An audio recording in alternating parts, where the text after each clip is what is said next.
ମାନେ ଆଲୋଚନା ଅନେକ କଥା ହଉଛି କିନ୍ତୁ ଆଲୋଚନାର ଯୋଉ ମୂଳ ଯୋଉ ଉତ୍ସ ସେ ବର୍ତ୍ତମାନ ପାଇଁ ରାଜନୈତିକ କୌଣସି ନିର୍ଦ୍ଦିଷ୍ଟ ରୂପରେଖ ନେଇନାହିଁ। ପୁଣି ଏବେ କଳ୍ପନା ଜଳ୍ପନା କରିବା ଠିକ ନୁହେଁ। ଲୋକ ମନରେ ଅନେକ କଥା ଅଛି। ଲୋକ ମଧ୍ୟ ଦଉଛନ୍ତି ଫିଡବ୍ୟାକ୍ ଦଉଛନ୍ତି ଯେ କଣ ହବା ଉଚିତ କଣ ନ ହବା ଉଚିତ। ଲୋକ ସମ୍ପର୍କରେ ଇଏ ମଧ୍ୟ ଅନେକ କାର୍ଯ୍ୟକ୍ରମର ଏକ ବିଶେଷ ଅଂଶ। ସାର୍ ଆଗକୁ କିଛି ବଡ ହେବା ପାଇଁ ଯାଉଛି କି ବର୍ତ୍ତମାନ ସମୟର ସମୀକରଣ କହିଛି ବର୍ତ୍ତମାନ ପାଇଁ ହେଇନି, ଆଗକୁ କଣ ହବ ସେଭଳି ସ୍ଥିତି ଆସିଲେ ହୁଏତ ହେଇପାରେ। କିନ୍ତୁ ପ୍ଲଟ ତିଆରି ହେଇସାରିଲାଣି ବୋଲି କହିବା କି ସାର୍?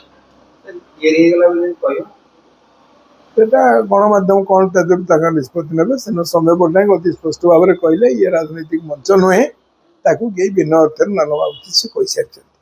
କିନ୍ତୁ ବର୍ତ୍ତମାନକୁ ନେଇ ହିଁ ଭବିଷ୍ୟତ ଗଢ଼ାଯାଏ ସାର୍। ଏହା ମୁଁ ସେଇଥିପାଇଁ କହିଲି ବର୍ତ୍ତମାନର ସ୍ଥିତି ଯାହା ଅଛି ହୁଏତ ଭବିଷ୍ୟତ ପାଇଁ ଉପାଦାନ ଯୋଗାଇପାରେ, କିନ୍ତୁ ବର୍ତ୍ତମାନ ତୁରନ୍ତ ନିକଟ ଭବିଷ୍ୟତରେ କିଛି ନାହିଁ। ସାର୍ ଆଉ ଗୋଟେ ପ୍ରସଙ୍ଗ ଅଛି ସାର୍।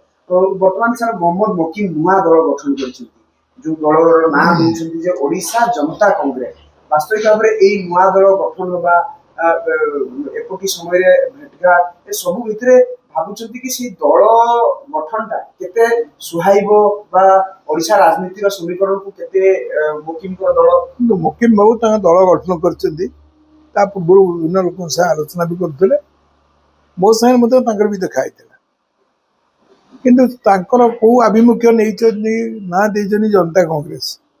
ଜନତା କଂଗ୍ରେସ ଦୁଇଟି ଯାକ ବିରୋଧାତ୍ମକ କାର୍ଯ୍ୟକ୍ରମ ଦଳୀୟ କାର୍ଯ୍ୟକ୍ରମ ଦୃଷ୍ଟିରୁ ତେଣୁ ସେ ସମ୍ପର୍କରେ କହିପାରିବେ ଦଳର ଆଭିମୁଖ୍ୟ କଣ ହବ ବା ଦଳ ଆଗକୁ କଣ କରିବ।